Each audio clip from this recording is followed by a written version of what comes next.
Good morning and welcome back to the Faith and Formation Podcast. It is Thursday, November 20th, and this morning we'll be in 2 Kings chapter 4. I hope the week's been good to you so far. If you are in our youth group, we just had our Wednesday night teen time last night and had a good time there. We're able to share some testimonies and tell our other friends in the youth group what we were thankful for. And it truly was a very, very good night full of some kids telling the Lord and telling their friends that they were thankful for many different things: friends, family, church, the youth group, the Word of God. So many very, very good things that were said yesterday that the kids were thankful for.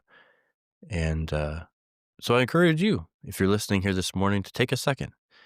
And from now all the way until Thanksgiving Day, just say something you're thankful for. Pray and ask the Lord to help you to be a little more thankful. Bring those things to mind a little more often.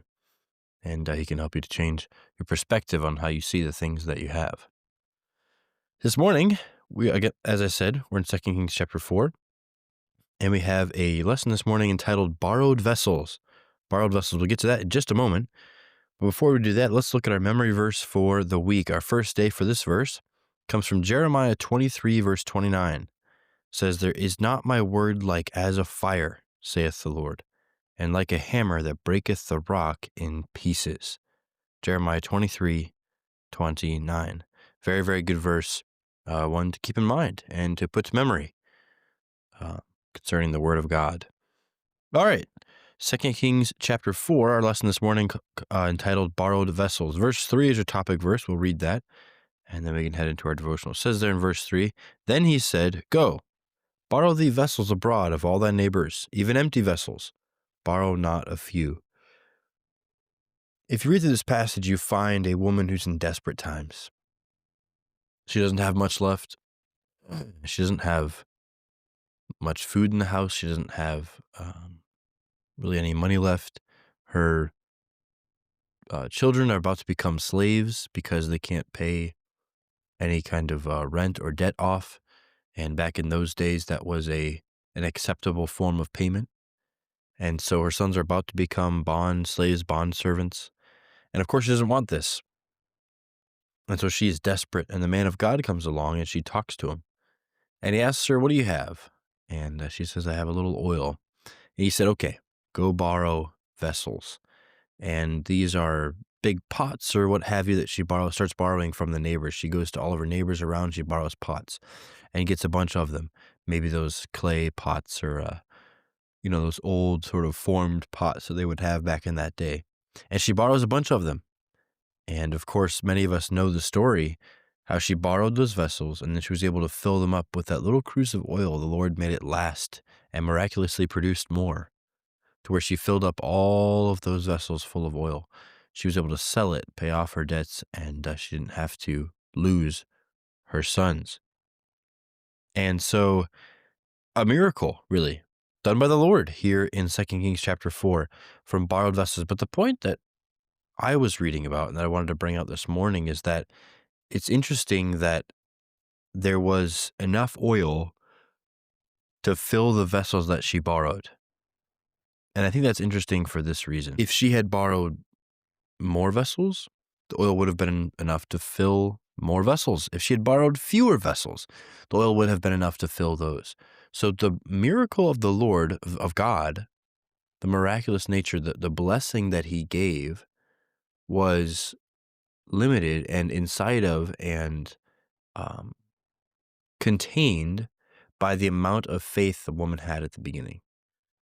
The prophet of God, Elisha, told her to go and to get vessels, and how much faith she had, shown in how many vessels she got, was directly rewarded proportionally by how much blessing she received. And I think that's such a great lesson, and really one that we should learn today, is that God's going to bless you and He's going to bless me according to the faith that we put out. Peter didn't get to walk on water until he first stepped out there and risked a lot. He risked a lot. Stepping out there in a giant storm, he could fall in and drown easily. And he risked that. Because of that great risk, because of that great faith that was put into God, he saw that great miracle. And the same can be true in our lives. But God rewards and blesses the faith that is shown. So she brought, let's say she brought 50 vessels. She got 50 vessels worth of blessing. God does that for all of us. How much are you willing to step out? How much are you willing to risk to see the blessing of God? They have this phrase, great risk, great reward. I think it comes to faith and stepping out in faith for God, I think there's some truth to that. You step out for the Lord, you take a little bit of risk on in your life because you want to serve him, and you will see a miracle. You'll see something miraculous in your life that maybe you never thought possible, but because you assumed some risk on your life in faith stepping out, you're going to see the blessing of the Lord. And really a great lesson. And I think another thing that I think of when I think of these stories is how desperate she really was. Unfortunately, for a lot of us humans, we have to be brought to a desperate place to realize how much we need the Lord. Now, we need him every day.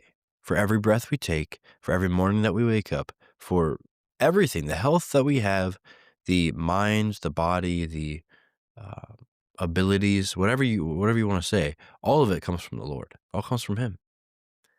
And many times we forget that, and our mind wanders and strays, and we forget that every good thing comes from above. If we would just remember that, we wouldn't have to go through something tragic to remember it. But unfortunately, so many humans have to go through something that puts them in a desperate place for them to reach out to God. Now, I'm not saying that's what happened to this widow. She was in a hard time. But maybe in your life, the Lord is thinking that he's going to have to put you in a desperate position before you can see that you need him every day. Don't get to that point. Know today and into the future that, hey, I need God every day for everything. We desperately need him all of the time, even though we don't see it. And for some people, they need a wake-up call in order to see that. Don't be that person. Be the one who today and every day you can stop and thank the Lord for who he is, for what he's given you, and you can continue on trying to be a great Christian for the Lord. So the lesson this morning from borrowed vessels is to step out, do something quote unquote risky for the Lord and watch him reward that and bless that faith. And then don't be the one that needs a smack on the head before you wake up and see how much we need God. Remember that today. Remember to pause and to thank the Lord for how good he is to you and what he's given you today. Realize that we desperately need him every moment of our lives, even if it doesn't feel like it. And in those ways, the blessing of God will continue to come and we can continue to grow closer to him. That's what the Christian life's all about, is grabbing those moments of faith and watching God work through them. That's what I want, and I hope that's what you want as well. All right, so that's our lesson here for this morning from 2 Kings chapter 4, looking at borrowed vessels. As you go to prayer this morning or throughout the day, spend a little extra time praying for your family, immediate family, extended, whoever it is, siblings, parents, cousins, uncles, aunts, grandparents, sons, daughters, grandchildren, nieces, nephews, whatever it is.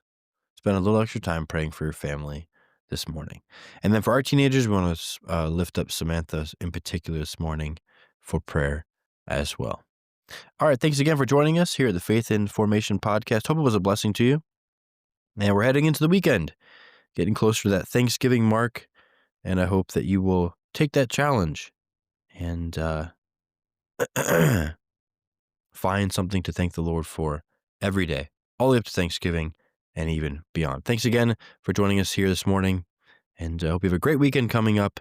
Thanks for listening, and we'll see you next time.